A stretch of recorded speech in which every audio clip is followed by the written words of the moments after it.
રાજ્યમાં છેલ્લા 24 કલાકમાં 52 તાલુકામાં વરસાદ વરસ્યો છે। રાજ્યના 3 જિલ્લામાં સૌથી વધુ વરસાદ નોંધાયો છે।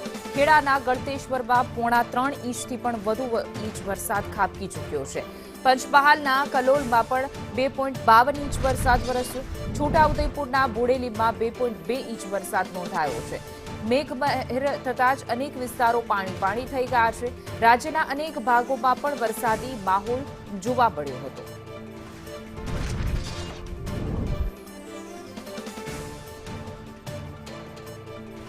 રાજ્યના અન્ય ભાગોમાં પણ વરસાદી માહોલ। રાજ્યમાં છેલ્લા 24 કલાકમાં 52 એવા તાલુકા છે કે જ્યાં વરસાદ નોંધાયો છે। રાજ્યના 3 જિલ્લામાં સૌથી વધુ વરસાદ નોંધાયો છે। મોટાભાગના જિલ્લામાં વાત કરીએ તો ખેડાના ગળતેશ્વરમાં 3.5 ઇંચથી પણ વધુ વરસાદ ખાબકી ચૂક્યો છે। પંચમહાલના કલોલમાં પણ 2.52 ઇંચ જેટલો વરસાદ નોંધાયો।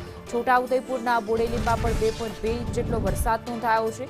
તો રાજ્યના 3 જિલ્લા એવા છે કે જ્યાં સૌથી વધુ વરસાદ નોંધાયો છે। ઘણા વિસ્તારોમાં તો નદી નાળા પણ છલકાઈ ગયા છે, રસ્તાઓ બંધ થઈ ગયા છે। અનેક એવા વિસ્તારો છે જ્યાં ભારે વરસાદને કારણે રસ્તાઓ પર પાણી વહેતા થયા છે।